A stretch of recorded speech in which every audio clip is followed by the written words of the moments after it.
Hello, hi అండి అందరికీ నమస్తే. ఈరోజు మనం చేసుకోబోయే రెసిపీ గోధుమ పిండి స్వీట్ బజ్జీలండి.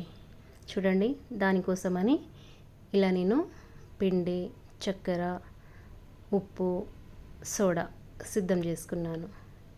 ఇప్పుడు మనం స్టీల్ బౌల్ తీసుకొని దానిలో ఒక కప్పు గోధుమ పిండి తీసుకున్నానండి.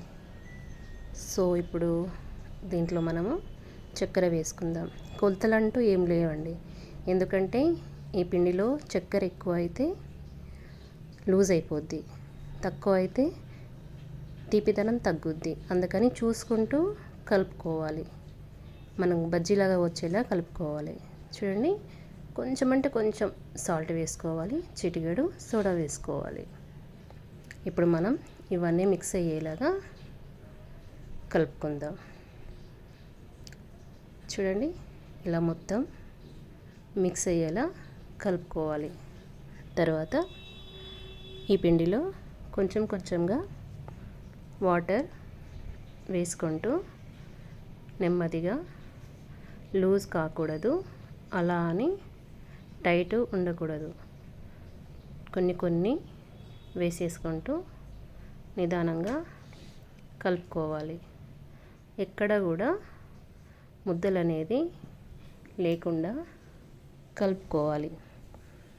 చూడండి, అలా అని టైట్గా ఉండొద్దు, అలా అని జారుడుగా కావద్దు, ఎందుకంటే మనకి బజ్జీలు అనేవి సరిగా రావు. లూజ్గా అయిపోతే విడిపోయినట్టుగా వస్తాయి, టైట్గా ఉంటే లోపల పిండి పిండిలాగా వస్తాయి. చూడండి, ఇలా కలుపుకోవాలి, ఈ విధంగా ఉండాలి. ఇప్పుడు మనము దీన్ని ఒక 10 నిమిషాలు లేదంటే 15 నిమిషాలు నానబెట్టేసుకొని పక్కన పెట్టేసుకొని నానబెట్టుకోవాలి. చూడండి, క్యాప్ పెట్టేసుకోవాలి, పైన క్యాప్ పెట్టేసుకొని నానబెట్టుకోవాలి. చూడండి, ఆల్మోస్ట్ నానిపోయింది నాది. ఇప్పుడు మనము స్టవ్ పైన కడాయి పెట్టుకొని దానిలో డీప్ ఫ్రైకి సరిపడా ఆయిల్ వేసుకోవాలి. చూడండి, ప్యాన్ అనేది వేడయ్యాక ఆయిల్ వేసేసుకున్నాను. ఇప్పుడు మనము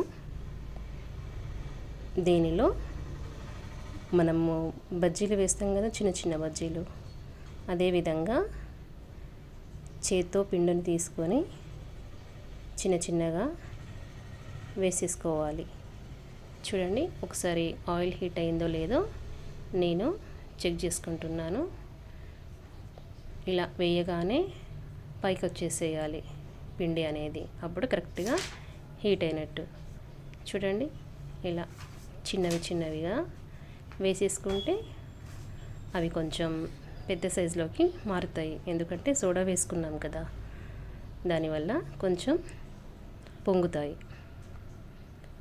చూడండి, ఇలా ఒక్కొక్కటిగా నిదానంగా వేసుకోవాలి.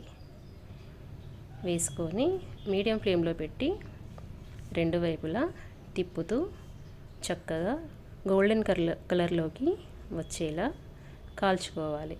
చూడండి, నిదానంగా ఇలా తిప్పుతూ కాల్చుకోవాలి. స్టవ్ ఫ్లేమ్ మాత్రం హై ఫ్లేమ్లో ఉంచుకోకూడదు, ఎందుకంటే పైన కలర్ వచ్చేసి లోపల ఉడకవు. కాబట్టి మనం మీడియం ఫ్లేమ్లో పెట్టుకొని నిదానంగా వాటిని ఫ్రై చేసుకోవాలి. చూడండి, చాలా బాగా వచ్చాయి, ఈ కలర్లో రావాలి.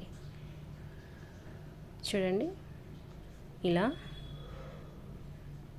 మళ్ళీ ఒకసారి నేను వేసేసుకుంటున్నాను.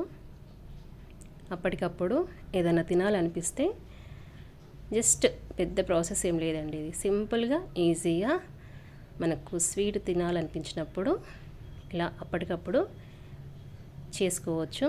మన పిల్లలు సాయంత్రం స్కూల్ నుండి రాగానే ఇలా చేసి పెట్టవచ్చు, వేడివేడిగా, తీయగా, కమ్మగా చాలా బాగుంటాయండి. దీనిలో మనము ఇలాచీ పౌడర్ కూడా వేసుకోవచ్చు, అది మన ఇష్టం.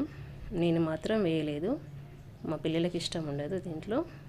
ఇంకా వేరే స్వీట్లో అంటే ఇష్టపడతారు, దీంట్లో మాత్రం వాళ్ళు ఇష్టపడరు. అందుకనేసి నేను ఇలాచీ పౌడర్ వేయలేదు.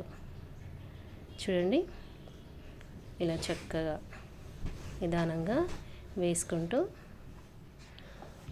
రెండు వైపులా తిప్పుకుంటూ ఫ్రై చేసుకోవాలి. చూడండి, ఇదే పిండిలో కొంచెం వాటర్ వేసుకొని కొంచెం దోశ పిండిలాగా కలుపుకొని మనము పూరీలాగా కూడా వేసుకోవచ్చు. ఒకే పిండితో రెండు రకాలుగా ఒకేసారి చేసుకోవచ్చు.